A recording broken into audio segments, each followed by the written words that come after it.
the iconic shooting game in its original stand-up arcade form. Credit, Jordiferrer, CC BY. Saw this article was originally published at The Conversation. The publication contributed the article to Space.com's Expert Voices op-ed. The Space Invaders arcade video game, celebrating its 40th anniversary, is an iconic piece of software, credited as one of the earliest digital shooting games. Like many early games, it and its surrounding myths showcase the cultural collisions and issues current at its creation by Japanese game designer Tomohiro Nishikado. As a game designer and teacher of games, I know how meaning is carried from designer to the mechanics at play. As a game studies researcher, I also know how games reveal myth, meaning on culture. An analysis of Pac-Man, for instance, shows how that game embodies many values of its day, including consumerism, drug use and gender politics. The message in Space Invaders is as basic as the graphics. When faced with conflict, players have no option except to blast it away. Avoiding an enemy only delays the inevitable. Players cannot move forward or back, but can only defend their space. There's not even a reason why the invasion is occurring. Players know only that the invaders must be destroyed. It's a distinct cultural perspective, emphasizing shooting over everything else. Defense is the only option against a never-ending onslaught. Credit, Bigo Games, CC BY. The history of many shooting games can be traced to Space Invaders. It's not the first. Myths, Space War, was earlier, in 1961, but Space Invaders is among the most copied. Even people who never played the original Space Invaders have likely played the more than 100 clones of it, including the first advertising game, Pepsi Invaders. Space War. The release of Space Invaders foreshadowed the growth of the Japanese games industry, which itself was seen as a fearsome cultural invasion of the U.S.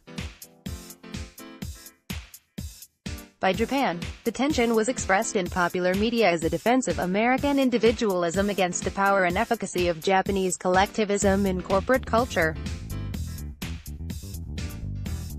This tension displayed itself in popular media like the comedy film, Gung-Ho, as a combined Japanophobia and Japanophilia. Space Invaders also highlighted how tenuous some elements of Western identity were. The U.S.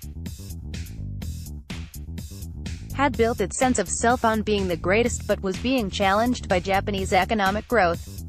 But it was complicated. As Japanese automakers won customers from the American car companies, they began to build their cars in the U.S.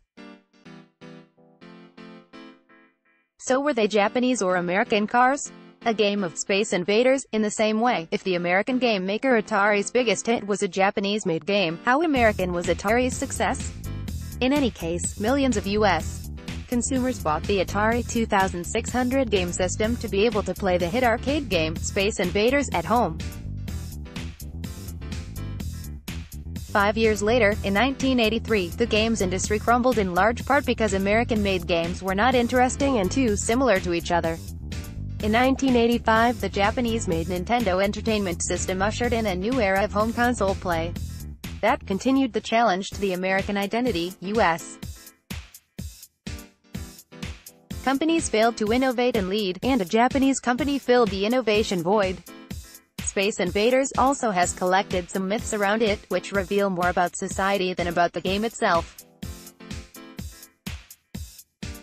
The most notable legend is that Space Invaders was so popular that the Japanese economy ran out of the coins needed to play it in arcades. It's not true, but like many myths about games, both positive and negative, it sounds so good it's easy to champion anyway. That fable is a prequel to larger popular fictions about games. People blame games for the decline of economies and for joblessness. The innovations created in games support technological innovations that change society and the way people socialize, yet people are also eager to blame large systemic issues like gun violence in schools on video games. Another tale is that Space Invaders' demand was so strong that even with multiple game machines installed, there were lines to play. Whether or not they were queuing up for their own turns, it's definitely true that people watched others play. That helped set the stage for the growth of arcades and LAN gaming parties, precursors to professional players in today's multi-billion-dollar industry of esports. an arena packed with people watching others play video games. Credit, Sam Churchill, CC by History shows that games change society, pointing it toward play and creating new economies. The advent of arcades was as novel as the contemporary use of the microtransactions common in mobile games now. Their incubation of community and spectator play spawned countless YouTube gaming channels. Like the Space Invaders that descend on the player, unknown but always threatening, games scare some people. They seem to be unrelentingly approaching, different and hard to keep pace with. Games challenge players to adapt and dismantle the conventions under which people hide. But, like playing Space Invaders itself, the joy comes in interacting with that change, mastering it and moving on to the next level. Lindsay Grace, Associate Professor of Communication, Director, American University Game Lab and Studio, American University School of Communication. This article was originally published on The Conversation. The original article. Follow all of the expert voices, issues and debates, and become part of the discussion, on Facebook, Twitter and Google.